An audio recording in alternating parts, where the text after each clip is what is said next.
September 11th, 2018, Brussels, Belgium.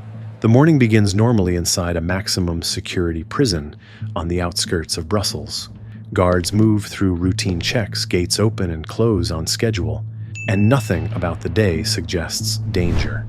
This facility is built for control, designed to hold inmates considered too risky for ordinary prisons. Every movement is logged, every door is monitored. Escape is not supposed to be an option here. Then a routine headcount reveals something impossible. One inmate is missing. At first, officers assume a bureaucratic mistake. A transfer logged incorrectly, a count misreported. These systems are complex and small administrative errors happen. But as checks are repeated and camera footage is reviewed, the truth becomes unavoidable. The prisoner is gone. Not misplaced, not transferred, gone. Within minutes, the tone inside the prison changes completely. The missing inmate is not serving a minor sentence. He is not low risk, and he is not unknown to authorities. He is Fouad Belkacem, a radical recruiter and extremist figure who had been under intelligence surveillance for years. His arrest was once celebrated as a national security success. His imprisonment was meant to neutralize his influence permanently. That belief collapses the moment his empty cell is confirmed. By mid-morning, Belgium initiates measures never meant for a prison incident. Armed patrols are deployed across major cities. Highways are monitored. Border crossings slow as vehicles are inspected. Airports, train stations, and ports shift into heightened alert. What begins as an escape becomes something far larger. The country begins to lock itself down. This response is not driven by panic, it is driven by assessment. Authorities understand that Belkacem is not trying to disappear quietly. If he is free, he is trying to reach something: contacts, networks, support structures that assume he is still contained. The risk is not what he might do alone, but what his freedom could activate. Inside government offices, the conversation becomes blunt. This escape does not look accidental. No alarms were triggered. No guards were attacked. No doors were forced. Surveillance shows no chaos. Everything appears orderly, controlled, and compliant. That is what makes the situation so dangerous. Because a clean escape means planning. Investigators begin reconstructing the hours and days leading up to the disappearance.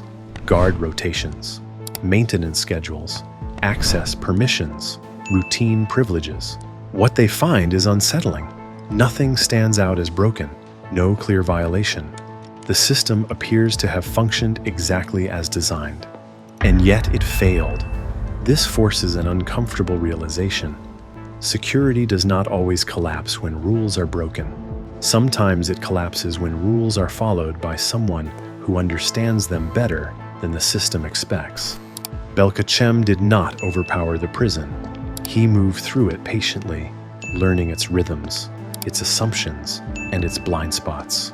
By afternoon, news of the escape reaches the public. Media coverage intensifies. Social networks fill with speculation. Some suggest inside help. Others accuse institutional failure.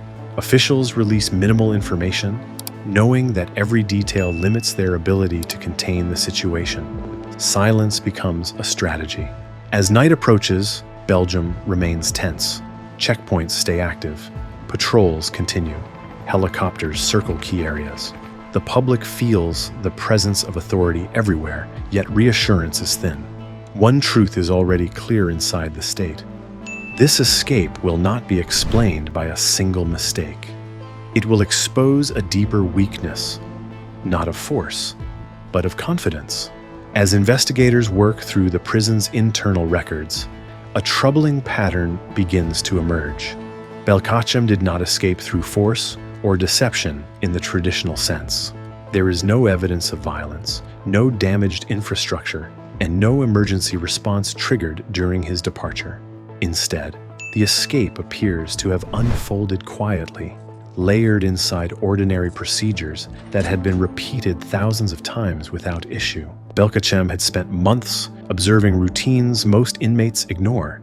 Meal schedules, movement windows, guard behavior, and access privileges all followed predictable rhythms. Over time, predictability becomes information. And information, when combined with patience, becomes leverage. He learned not how to break the system, but how to move within it unnoticed. Investigators focus on a maintenance corridor that connects multiple secure zones. Normally restricted, it was briefly accessible during scheduled inspections. Logs show no unauthorized entry because access was technically permitted. Cameras record movement, but nothing that appears suspicious. To the system, everything looks normal. To the prisoner, it was an opening.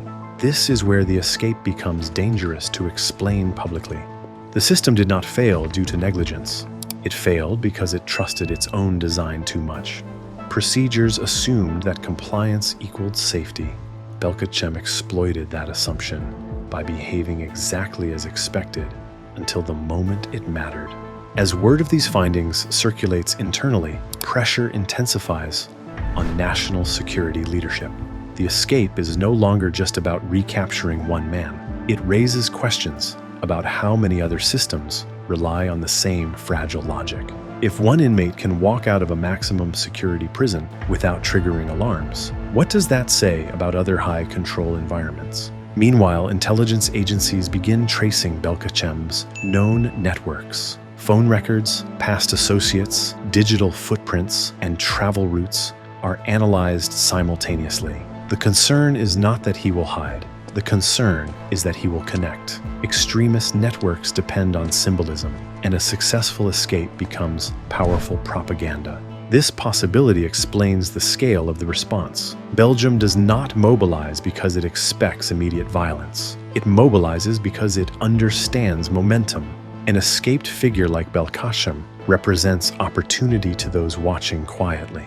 Every hour he remains free increases that risk. Behind closed doors, officials debate how much information to release. Transparency reassures the public, but details educate future imitators. Every explanation risks becoming a blueprint. As a result, statements remain vague, carefully worded, and incomplete. Silence becomes protection, even as it fuels speculation. Public confidence begins to strain under uncertainty. Citizens see armed patrols, delayed transport, and heightened security without fully understanding why. The absence of answers creates unease. When control becomes visible without explanation, fear fills the gaps. By the second night, the escape has transformed into a national stress test, not of policing strength, but of institutional trust. People begin asking questions officials hoped would never surface. How secure are prisons really? How often do systems fail quietly? And how much depends on assumptions no one ever challenged? At this point, the escape has already achieved something irreversible. It has exposed how fragile certainty can be. Even if Belkacem is recaptured, the belief that the system is airtight has been broken. And once that belief collapses, it does not rebuild easily. Because the most dangerous failures are not explosive. They are invisible until they aren't. By the third day, the manhunt reaches a phase authorities rarely acknowledge publicly. Hope gives way to containment. The assumption is no longer that capture is imminent, but that damage control matters more than speed. Borders tighten, intelligence sharing accelerates, and quiet alerts ripple through neighboring countries without announcement. Investigators now understand that Belkacem did not escape impulsively. The timing aligns too cleanly. Movement patterns suggest pre-planning, not improvisation. Someone who leaves without triggering alarms is not fleeing blindly. He is moving towards something he already mapped out. This realization forces agencies to widen their focus beyond geography.